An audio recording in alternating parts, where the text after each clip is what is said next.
Shalom, shalom. Hello, Africa. Welcome to Elevation Talk Africa, and I'll be talking you into your next level. If you don't know who I am, first time tuning in, don't worry, my name is Prophetess Njifya Mwale, and I'll be talking to you about all things Pan Africanism and everything to talk about to do with our economy as an African continent and how we can integrate, ourselves into this new emergence of Africa, becoming a new Africa altogether. I'm really excited to be hosting you, as you can tell.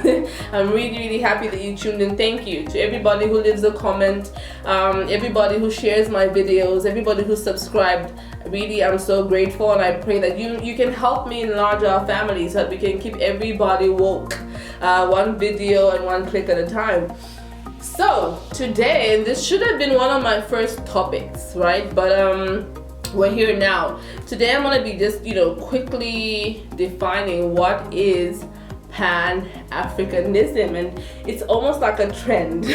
It's almost like a trend these days, but I'm just going to define it for you. Pan Africanism is the movement or ideology of unity among all African people or all people of African descent within Africa and in the diaspora, right? So this means if you have a link, if you come from the original Africans who are placed on the motherland and come from that bloodline, if you are black, wherever you are, Pan-Africanism talks about becoming one and uniting in order to create a better Africa beneficial for Africans. And I think this would be the African perspective, because if you don't know, well, a lot of people don't know that Pan-Africanism actually stemmed from the United States. So the original Pan-Africanists were Americans in the 1920s. I don't know if you've heard of W. Du Bois.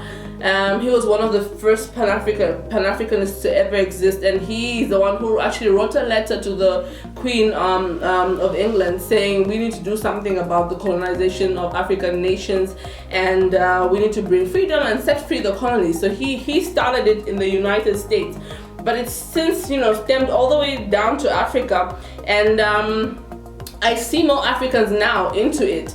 There's also Marcus Garvey. He was also one of the leaders of Pan-Africanism. He was originally from Jamaica, and so he spoke about empowering the black people for each other. Pan-Africanism, I think, is different from patriotism in that it's about every black person is my brother, every black person is my sister, and we're looking at creating a better Africa as opposed to a better country. So it's more of a continental level as opposed to national level, and that's what it is about, embracing Africa positively and everything that Africa has to offer, from its cultures to our food to our blackness, our melanin, all of it, and just saying we love it and we appreciate it, and also empowering one another to have a successful African economy. And some of the countries that we have in Africa are too small to just start thriving on their own. Like when you look at the European Union, it's because they were together and they were able to do a lot of things together, so they empowered small countries.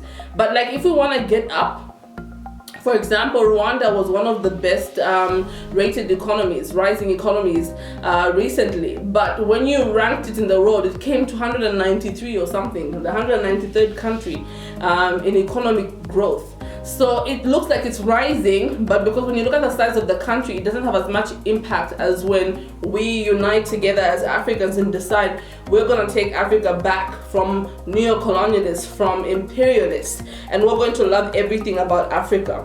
And it's basically to think about Africa first, to think about African products, to think about African wealth, African minerals, to think about African production, to think about African fashion, to think about Africa first before you think about other continents. And to me, this is a foreign thing, and I feel like it's foreign because we're not taught to love Africa and embrace it the way that other people are taught to embrace. Our education system teaches about Europe, it teaches about, we know everybody but our own. So we haven't had people to look up to and admire. But there's so many Pan-Africanists, and in Africa, one of the most leading spearheading Pan-Africans was Kwame Nkrumah, who was the president of Ghana.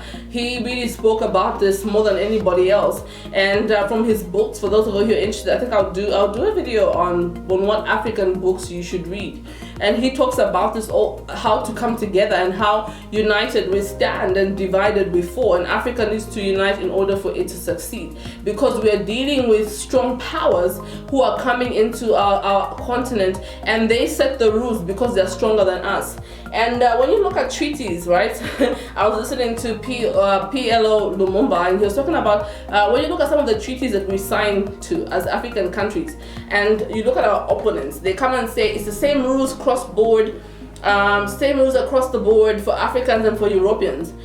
Same rules equal, it's fair. But he's saying, how do you put a heavyweight fighter and a lightweight fighter in one fight and say the rules are the same? So obviously one is going to get an advantage over the other. One will be clobbered, right?